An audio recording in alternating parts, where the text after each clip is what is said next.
बऱ्याच दिवसानंतर या मुंबई मराठी पत्रकार संघामध्ये आपल्यासोबत बोलण्याची संधी मिळाली आणि देशामध्ये लोकशाही मजबूत करण्याचा प्रयत्न माननीय नरेंद्र मोदींच्या नेतृत्वाखाली आम्ही सगळे करत आहोत. परंतु लोकशाहीला धोका पोहोचवण्याचं काम जे आहे हे काम राहुल गांधी आणि काँग्रेस पक्ष करत आहे. एका बाजूला लोकसभेच्या निवडणुकीमध्ये संविधानाचं पुस्तक संविधान दाखवून मतदारांच्या बरोबर ब्लॅकमेल करणारे राहुल गांधी, इंडी आघाडी जी आहे त्या इंडी आघाडीने आरक्षण हे संपवलं जाणार आहे अशा पद्धतीने अफवा पसरवून मतं घेण्याचा प्रयत्न केला. त्यांना मतं घेण्याचा अधिकार आहे, लोकशाहीमध्ये आपला प्रचार करण्याचा अधिकार आहे. पण खोटं बोलून मतं मिळवणं हे अत्यंत खोटारडेपणाचं लक्षण आहे आणि अशा पद्धतीचा प्रचार करून त्यांना जागा मिळाल्या आहे. याच जागा मिळाल्या ठीक आहे, लोकशाहीमध्ये विरोधी पक्ष स्ट्रॉंग असला पाहिजे, परंतु सरकारने केलेल्या कामांची स्तुती सुद्धा कधीतरी करणं अत्यंत आवश्यक असतं. लोकशाहीमध्ये सत्ताधारी पक्ष आणि विरोधी पक्ष यांनी एकत्रितपणे लोकशाही जीवन ठेवायची असते आणि सरकारने जी चांगली कामं केलेली आहेत त्याची स्तुती करण्याची जबाबदारी सुद्धा विरोधकांची असते आणि अजून सरकारने काय केलं पाहिजे सांगण्याची रिस्पॉन्सिबिलिटी सुद्धा विरोधी पक्षाची असते. सरकारने काय केलं पाहिजे, पण फक्त टीका करण्याचंच काम हे करतात. माननीय राहुल गांधीजी आता विरोधी पक्षाचे नेते आहेत. काँग्रेस पक्षाला 10 वर्षामध्ये विरोधी पक्ष नेतेपद सुद्धा मिळणं अत्यंत अवघड यासाठी होतं. 40-45च्या पुढं काय त्यांच्या जागा निवडून आल्या नाही, पण 10 वर्षानंतर मात्र 2024च्या निवडणुकीमध्ये काँग्रेसला 99 जागा मिळाल्या आणि त्यांची ताकद वाढलेली आहे, ही गोष्ट खरी आहे. परंतु सत्तेपर्यंत त्यांना पोचता आलं नाही. सत्ता ही नरेंद्र मोदींच्या हाती देण्याचं मॅन्डेट या देशातल्या जनतेने दिलेलं आहे आणि राहुल गांधी जे आहे ते राहुल गांधी परदेशामध्ये गेले की त्या ठिकाणी इंटरव्ह्यू देतात आणि देशाच्या विरोधामध्ये बोलण्याचा प्रयत्न करतात. या देशाची लोकशाही धोक्यात आहे, या देशातल्या 90% लोकांवर अन्याय होतो आहे अशा पद्धतीची चुकीची वक्तव्य ते करत असतात. परंतु लोकशाही धोक्यात आली असती तर तुम्हाला 99 जागा मिळाल्या असत्या का? लोकशाही धोक्यात असती तर नरेंद्र मोदींना एवढं बहुमत मिळालं असतं का? लोकशाही कुणीच धोक्यात आणू शकत नाही आणि या देशाचं संविधान जे आहे ते संविधान कुणीच बदलू शकत नाही. ज्या डॉक्टर बाबासाहेब आंबेडकरांनी संविधानाच्या माध्यमातून दलित आणि आदिवासींना 15% आणि 7.5% एवढं आरक्षण देण्याचा निर्णय संविधान सभेने घेतला आणि त्याच्यामध्ये बाबासाहेब आंबेडकरांचा फार मोठा वाटा होता आहे. अनेक लोकांनी आरक्षणाला विरोध केला होता, पण बाबासाहेब आंबेडकरांनी पिढ्यानपिढ्यापासून अन्याय सहन करणाऱ्या समाजाला न्याय देण्यासाठी आरक्षणाची नितांत आवश्यकता आहे. ही भूमिका मजबूतपणे संविधान सभेमध्ये मांडली आणि SC STला आरक्षण आपल्याला मिळालेलं आपण सगळे पाहतो आहोत. त्यानंतर मंडल आयोगाच्या शिफारशी मान्य करून VP सिंग यांच्या काळामध्ये OBCना आरक्षण मिळालं 27% आणि त्यानंतर नरेंद्र मोदींच्या काळामध्ये सर्व समाज घटकाकडून सातत्याने मागणी होत होती की दलित, आदिवासी आणि OBCना आरक्षण मिळतंय, पण आमच्या समाजामध्ये सुद्धा आम्ही जर उच्चवर्णीय असलो तरी आर्थिकदृष्ट्या आम्ही सुद्धा मागासलेले आहोत.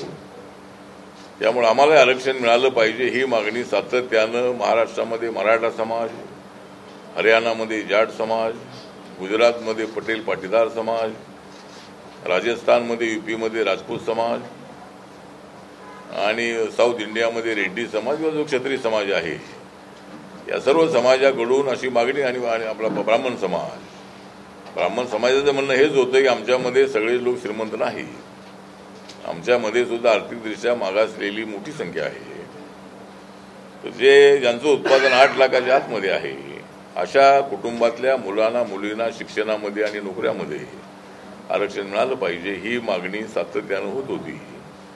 आणि माननीय नरेंद्र मोदी यांनी जवळजवळ 4 वर्षापूर्वी आर्थिकदृष्ट्या मागासलेल्या मुला मुलींना इकॉनॉमिक विकर शिक्षण म्हणून 10% आरक्षण देण्यात आलेलं आहे. त्यामुळं सध्या आरक्षण हे प्रत्येक जातीला मिळतंय. तर ते आरक्षण संपलं पाहिजे, ते आरक्षण नष्ट झालं पाहिजे.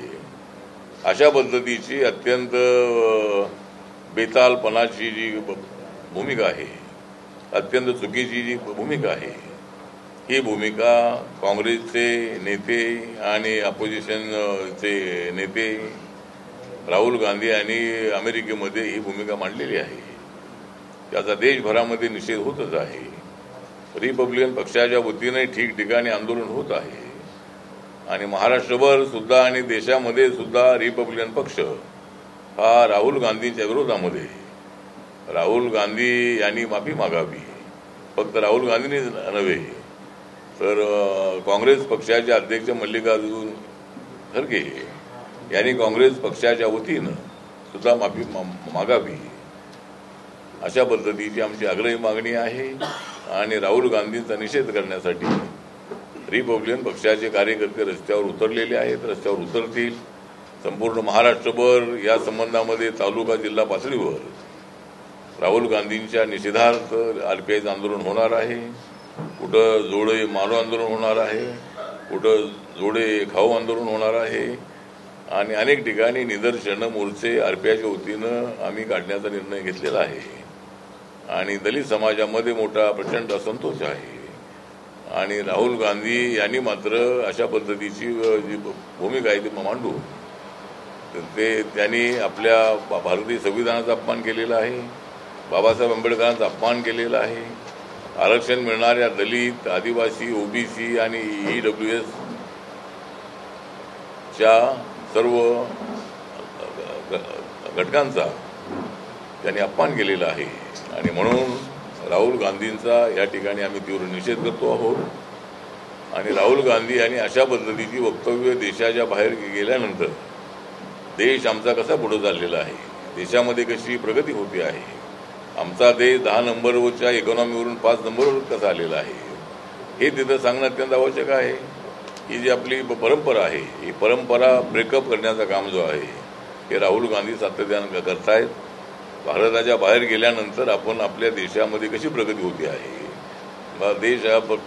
देशामध्ये आम्ही किती बदल केलेला आहे हे सांगणं आवश्यक असतानाही मनामध्ये काहीतरी किंतु परंतु ठेवून राहुल गांधी हे सातत्यानं नरेंद्र मोदींच्या विरोधामध्ये आग ओकण्याचा प्रयत्न करत असतात.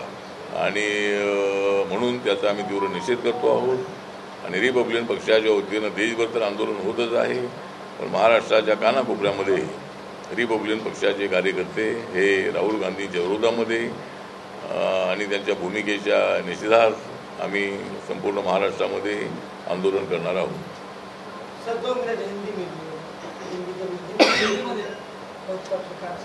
तो मतलब जिस तरह हम लोग ने देखा है कि कांग्रेस पार्टी के नेता और अपोजिशन के नेता माननीय राहुल गांधी जी, ये मतलब जब भी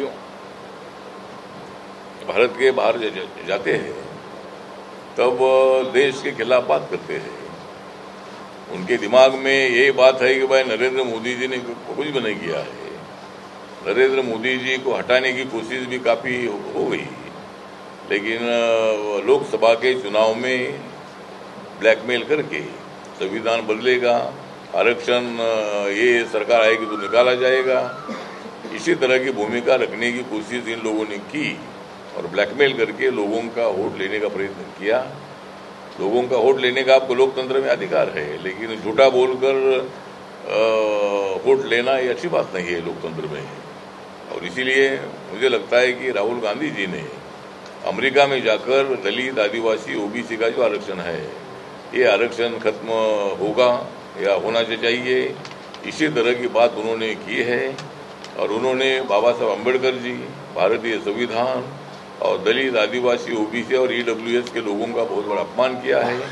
इसलिए राहुल गांधी जी ने माफ़ी मांगनी चाहिए और राहुल गांधी जी के खिलाफ पूरे देश भर में आरपीआई का आंदोलन हो रहा है, हो जाएगा और पूरे महाराष्ट्र में भी जगह जगह पर राहुल गांधी का निषेध करने के लिए रिपब्लिकन पार्टी के कार्यकर्ता रास्ते में उतरेंगे और राहुल गांधी के खिलाफ आंदोलन करेंगे और राहुल गांधी ने माफ़ी मांगनी चाहिए।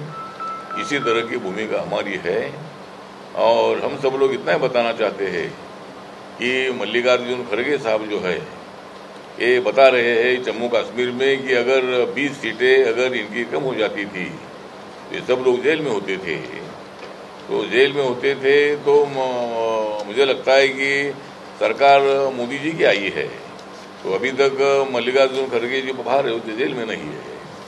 अभी तक राहुल गांधी जी बाहर है, जेल में नहीं है। सभी कांग्रेस के नेता बाहर है, वो जेल में नहीं है। जब इमरजेंसी लागू होती है तब सब लोग जेल में डालते हैं और वो इंदिरा गांधी जी ने सबको जेल में डाला था। कांग्रेस पार्टी ने इमरजेंसी लाकर यहाँ कई लोगों को जो सोशलिस्ट, कम्युनिस्ट और जो अलग अलग क्षेत्र में काम करने वाले जो लोग हैं ऐसे लोगों को अपने जनसंघ के लोग ऐसे लोगों को काफ़ी सैकड़ों लोगों को जेल में डालने का काम इमरजेंसी के टाइम पर हुआ था। तो नरेंद्र मोदी जी कोई इमरजेंसी लागू करने वाले नेता नहीं है, वो तो सबका साथ सबका विकास वाले नेता है। लेकिन इसी तरह की बातें कर रहे हैं कि भाई उनकी सरकार आती थी तो सब जेल में चले जाते थे, तो सब जेल में मतलब इसी तरह का बकवास करना ठीक नहीं है। और मल्लिकार्जुन खड़गे जी ने भी इसी तरह की भूमिका नहीं रखनी चाहिए। ठीक बात है, ये बोलो कि भाई 20 सीटें कम होती थी तो हमारी सरकार आती थी, फिर हम ये करेंगे वो करेंगे, वो हम ना समझ सकते हैं। लेकिन अगर उनकी सरकार आती थी तो सब जेल में जाती थी। और जहाँ तक अभी अरविंद केजरीवाल जी को जमानत मिल गई है और अच्छी बात है, कोर्ट ने मतलब उनको राहत दी है और अरविंद केजरीवाल जी बाहर आ गए हैं। और हमारे जो मतलब जो अपने झारखंड के मुख्यमंत्री सोरेन जी, वो भी मतलब बाहर आ गए हैं। तो कोर्ट ने जमानत दी है और अगर ईडी ने कोई गलती से आपको अंदर डाला है तो आपको आपके पेपर प्रोड्यूस करने का अधिकार है। आपको आपके वकील के माध्यम से आपने ऐसा कुछ नहीं किया है ये बताने का आपको पूरा अधिकार है। लेकिन इतने दिन आप अंदर रहते हैं, कोर्ट आपका मतलब नहीं तो सुन रहा है। इसका मतलब ईडी के पास डॉक्यूमेंट और एविडेंस, बहुत बड़े एविडेंस उनके पास है। इसीलिए आपको जल्दी राहत नहीं मिल रही, जमानत जल्दी नहीं मिल रही है। और ईडी से कोई हम ईडी को बोलते हैं ऐसा बिल्कुल नहीं है। मतलब हमारी सरकार किसी पर अन्याय करना नहीं चाहती है। जो गलत काम करेगा वो जेल में जाएगा। और इसीलिए मुझे लगता है कि इसी तरह की बातें करना ठीक नहीं है। तो राहुल गांधी जी ने माफ़ी मांगनी चाहिए, कांग्रेस पार्टी ने माफ़ी मांगनी चाहिए और दलित, आदिवासी, ओबीसी और ईडब्ल्यूएस का आरक्षण खत्म करो, ये मांग का हम मतलब जो उन्होंने किया है इसका हम धिक्कार करते हैं, निषेध करते हैं। और राहुल गांधी के खिलाफ पूरे महाराष्ट्र में, पूरे देश भर में रिपब्लिकन पार्टी ऑफ इंडिया की तरफ से आंदोलन होगा। हमारे आरपीआई के कार्यकर्ता रास्ते में उतर जाएंगे। आप क्या कहना चाहते हैं कि विपक्ष के लोग खामोश इसको क्यों नहीं कर रहे हैं उनके साथ? विपक्ष के लोग अरे आपने पूछा ना, अभी आप अकेले पूछ रहे हैं, बाकी पूछो ना। नहीं आपने पूछा ना अभी, और आप अकेले कैसा पूछ रहे हैं? नहीं और आपने सवाल पूछा नहीं, एक सवाल पूछा ना, बाकी कुछ क्या क्या सवाल है आपका? क्या सवाल है?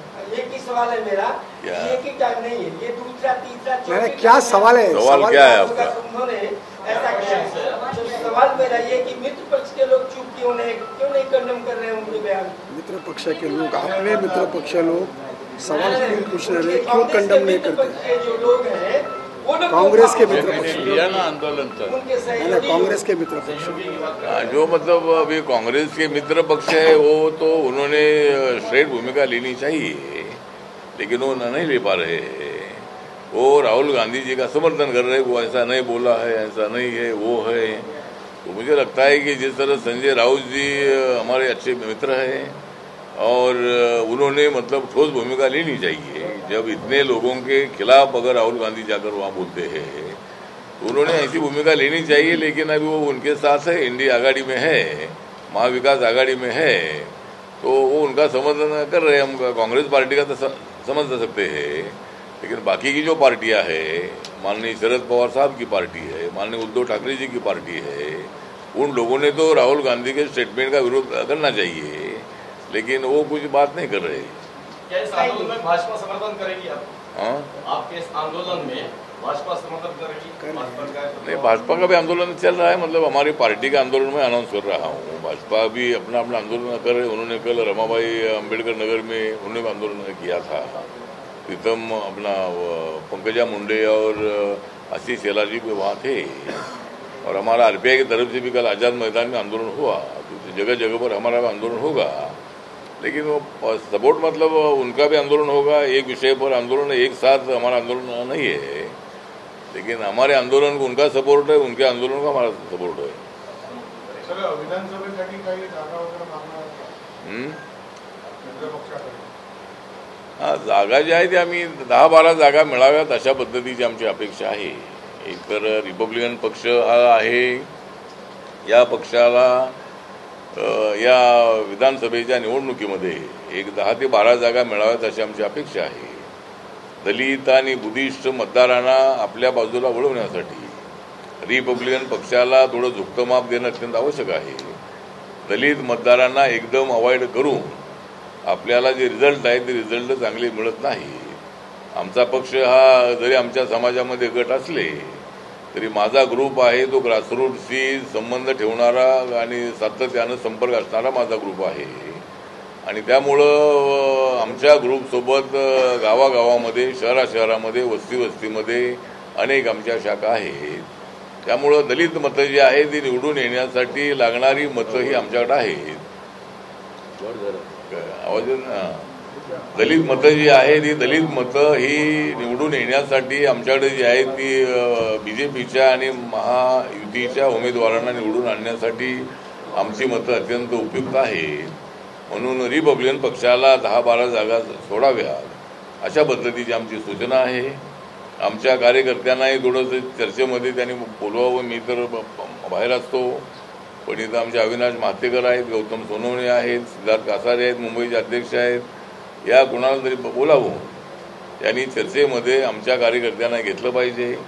लवकरच आमची एक लिस्ट जी आहे ही माननीय चंद्रकांत बावनकुळेजी आणि माननीय देवेंद्र फडणवीसजी यांच्याकडे ती लिस्ट आम्ही सुपूर्द करणार आहोत। त्याचबरोबर माननीय एकनाथ शिंदे हे मुख्यमंत्री आहेत आणि अजितदादा हे सुद्धा उपमुख्यमंत्री आहेत, त्यांना सुद्धा आमची एक यादी आम्ही ते देणार आहोत। आमचे कार्यकर्ते जाऊन देतील आणि त्याच्यावर आम्हाला काही जागा प्रत्येक डिव्हिजनमध्ये 1-2 जागा सोडण्याचा विचार करावा अशी आमची मागणी आहे। रिपब्लिकन पक्षाला सत्तेमध्ये सहभाग देण्याचं आश्वासन दिल्यानंतरही नंतर 2-2.5 वर्षामध्ये विस्तार झाला नाही। रिपब्लिकन पक्षावर मी तिकडे मंत्री आहे म्हणून इथं कोणाला करायचं नाही अशी भूमिका योग्य नाही आहे। माझ्यासोबत माझा समाज आहे, माझ्यासोबत गोरगरीब लोक आहेत आणि त्यांना न्याय मिळवून देण्यासाठी एखादं मंत्रिपद आम्हाला मिळायला हवं होतं। मागच्या टप्प्यामध्ये देवेंद्र फडणवीस सीएम असताना त्यावेळेला आम्हाला मंत्रिपद मिळालं होतं, पण नंतरच्या या 2.5 वर्षाच्या काळामध्ये काय आम्हाला ते मंत्रिपद मिळालं नाही। तर ते पुढे सत्ता आल्यानंतर मात्र रिपब्लिकन पक्षाला सत्तेमध्ये वाटा मिळावा आणि रिपब्लिकन पक्षाला एक तरी MLC जी आहे ती मिळावी अशी आमची मागणी होती।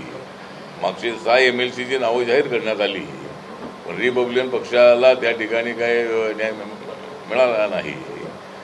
पण एक गोष्ट सांगतो की त्यामुळं आम्हाला एक तरी MLC मिळावी अशाही पद्धतीची आमची मागणी आहे आणि सत्तेमध्ये सहभाग जो आहे हा सगळ्या राज्यामध्ये DPDC आहे, बाकीच्या कमिटी आहेत, त्यामध्ये आम्हाला संधी मिळावी अशा पद्धतीची आमची सूचना आहे आणि ती सूचना CMनी, डेप्युटी CM यांनी मान्य केलेली आहे। तर आमच्या कार्यकर्त्यांची वर्णी त्या ठिकाणी लागली पाहिजे। सर, ये आंदोलन कब होगा RPI की तरफ से? कहाँ होगा महाराष्ट्र में?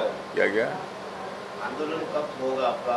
आंदोलन अभी चलता रहेगा। आंदोलन अभी एक डेट नहीं, तो अभी आंदोलन हमारा तो शुरू है और आंदोलन कार्यकर्ताओं को हमने आह्वान किया है कि हर जगह पर आंदोलन करना है और राहुल गांधी का निषेध करना है। हर जगह पर जिला प्लेस पर, तालुका प्लेस पर भी आंदोलन होगा और कार्यकर्ता अपनी भावना, अपना असंतोष व्यक्त करने का काम पूरे महाराष्ट्र में जगह जगह पर करेगी। सर, कांग्रेस कह रही है कि राहुल गांधी को धमकी दिया जा रहा है कि जिस तरह से तुम्हारे दादी को उड़ा दिया वैसे आपको भी उड़ा दिया।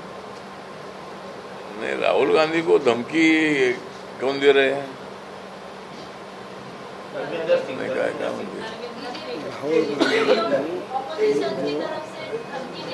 दिल्लीचा माजी आमदार आहे सर, दिल्लीचा माजी आमदार आहे कोणतरी सुख समाजाचा, कुठला?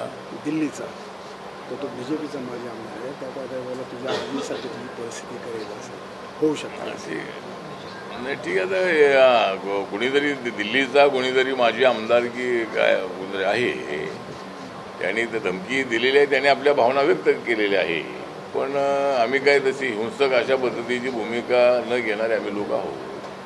त्यामुळं हा जो वाद आहे, हा वाद वैचारिक वाद आहे. त्या ठिकाणी हिंसक अशी भूमिका मांडणं योग्य नाही. पण राहुल गांधी यांनी माफी मागावी ही मात्र आग्रही आमची मागणी आहे. आणि राहुल गांधी यांनी काँग्रेसच्या सोबत दलितांनी आता अजिबात राहू नये यासाठी आमचा प्रयत्न राहणार आहे उद्याच्या विधानसभेच्या निवडणुकीमध्ये.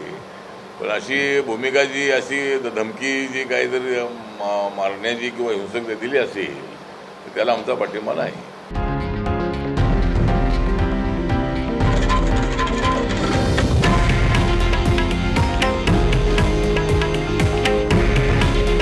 हे आहे देशातील नंबर 1 न्यूज नेटवर्क आणि आपण पाहत आहात TV9 मराठी. काळजी तुमची, हित महाराष्ट्राचं.